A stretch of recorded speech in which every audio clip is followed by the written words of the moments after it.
সরিষার খোল সাধারণত দুইভাবে গাছে প্রয়োগ করা যায়, তরল সার হিসাবে এবং গুঁড়ো করে জৈব সারের সাথে মিশিয়ে এটি গাছে প্রয়োগ করা যায়। প্রিয় দর্শক, আমরা অনেকেই জানি না কিভাবে সরিষার খোল পানিতে ভিজিয়ে ব্যবহার করতে হয়। সরিষার খোল মূলত গাছের বৃদ্ধি এবং ফুল ও ফল ধারণে সাহায্য করে। আজকের ভিডিওতে বিস্তারিত আলোচনা করব এবং পদ্ধতি দেখানোর চেষ্টা করব।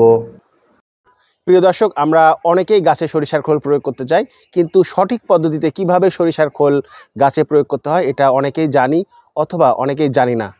তো আজকের ভিডিওতে আমি মূলত আলোচনা করব কিভাবে সঠিক পদ্ধতিতে গাছে সরিষার খোল প্রয়োগ করতে হয়।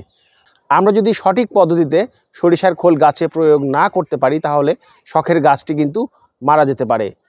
কতদিন পর পর গাছে সরিষার খোল প্রয়োগ করতে হবে, শুকনো খোল প্রয়োগ করবেন নাকি ভিজিয়ে সেটা গাছে প্রয়োগ করবেন, সে বিষয়েও আমি বিস্তারিত আজকের ভিডিওতে আলোচনা করব। কৃষি ও গার্ডেনিং বিষয়ক চ্যানেল সুমনস এগ্রি ওয়ার্ল্ডের আরও একটি নতুন ভিডিওতে সবাইকে স্বাগত জানাচ্ছি। তো চলুন বন্ধুরা, ভিডিওটি শুরু করা যাক। ভিডিওর শুরুতে আমি আপনাদেরকে একটি রিকোয়েস্ট করব, আপনারা যারা আমার চ্যানেলের নতুন দর্শক আছেন অবশ্যই চ্যানেলটি সাবস্ক্রাইব করবেন এবং ভিডিওতে একটি লাইক কমেন্টস করে আমাদেরকে কন্টেন্ট তৈরিতে উৎসাহ প্রদান করবেন। শুরুতেই আপনারা দেখতে পাচ্ছেন আমি 1 লিটার পানি নিয়ে নিয়েছি। 1 লিটার বোতলের সাহায্যে আমি এটাকে মেপে নিয়েছি।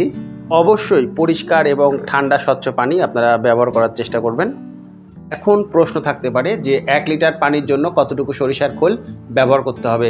প্রিয় দর্শক, 1 লিটার পানির জন্য 100 গ্রাম সরিষার খোল আমি ব্যবহার করে থাকি এবং এটাই সঠিক নিয়ম। সরিষার খোল সাধারণত নাইট্রোজেন, ফসফরাস এবং পটাশিয়াম সমৃদ্ধ, তবে সচরাচর এটি নাইট্রোজেনের বেশি কার্যকারিতা প্রদান করে থাকে, অর্থাৎ গাছের পাতা যখন হলুদ হয়ে যায় এটি কিন্তু সবুজ করতে সাহায্য করে। তো বন্ধুরা, মোটামুটি আমাদের প্রথম ধাপ কমপ্লিট। আমরা এই খোলগুলোকে এখন 4 থেকে 5 দিন পানিতে ভিজিয়ে রাখবো। আপনারা চাইলে আরও 2-1 দিন বেশি পরিমাণে এগুলোকে পানিতে ভিজিয়ে রাখতে পারবেন। এখান থেকে কিন্তু একটা দুর্গন্ধ বের হওয়ার সম্ভাবনা থাকে, তাই অবশ্যই আপনারা ঢাকনা ব্যবহার করবেন এবং নিরাপদ স্থানে রাখবেন যাতে দুর্গন্ধ না ছড়াতে পারে। মোটামুটি 5 দিন পরে খোলগুলো এই অবস্থা ধারণ করেছে। এখন আমি একটি বালতিতে 5 লিটার পরিষ্কার পানি নিয়ে নিব এবং সেই পানির ভেতরে কিন্তু আমার যে খোলগুলো আমি ভিজিয়ে রেখেছিলাম সেগুলো কিন্তু আমি এখন ঢেলে দিব এবং সুন্দরভাবে এটা 5 লিটার পানির সাথে আমি মিশিয়ে নেব। প্রিয় দর্শক, এখন কথা হচ্ছে এই পানিগুলো কতদিন পর পর আপনারা গাছে প্রয়োগ করবেন।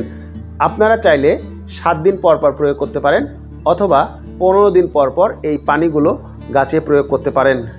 তবে এই পানি গাছের গোড়ায় প্রয়োগ করার আগে অবশ্যই আপনারা গাছের গোড়ায় পরিষ্কার পানি প্রয়োগ করে নেবেন এবং তারপরে কিন্তু আপনারা এই পানি প্রয়োগ করতে পারেন। ইচ্ছা করলে 1 দিন আগে আপনারা পরিষ্কার পানি প্রয়োগ করে নেবেন এবং 1 দিন পরে এই খোল ভেজানো পানি গাছে প্রয়োগ করতে পারেন। প্রিয় দর্শক, ভিডিওর এ পর্যায়ে এসে যারা এখনও ভিডিওতে একটি লাইক প্রদান করেননি অবশ্যই ভিডিওতে একটি লাইক প্রদান করবেন এবং একটি কমেন্টস করে আমাদেরকে কন্টেন্ট তৈরিতে উৎসাহ প্রদান করবেন। আর যারা আমার চ্যানেলের নতুন দর্শক অবশ্যই চ্যানেলটি সাবস্ক্রাইব করে আমাদের পাশে থাকবেন এরকম নতুন নতুন কৃষি ও গার্ডেনিং বিষয়ক ভিডিও পাওয়ার জন্য। এখন আপনারা দেখতে পাচ্ছেন আমি কিন্তু পরিষ্কার পানি গাছে প্রয়োগ করে নিচ্ছি এবং তার কিছুক্ষণ পরে আমি সরিষার খোল ভেজানো পানি গাছে প্রয়োগ করে নেব। অনেকের মনেই একটি প্রশ্ন থাকতে পারে, কোন কোন গাছে সরিষার খোল প্রয়োগ করা যাবে। প্রিয় দর্শক, সব ধরনের শাকসবজি এবং ফলমূলের গাছে আপনারা সরিষার খোল প্রয়োগ করতে পারবেন।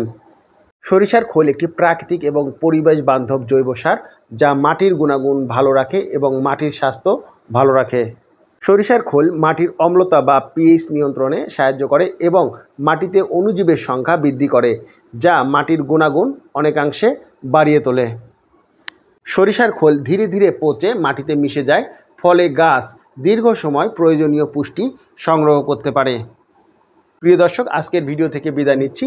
পরবর্তীতে অন্য আরেকটি কৃষি ও গার্ডেনিং বিষয়ক ভিডিও নিয়ে আপনাদের সামনে হাজির হব। সবাই ভালো থাকবেন, সুস্থ থাকবেন।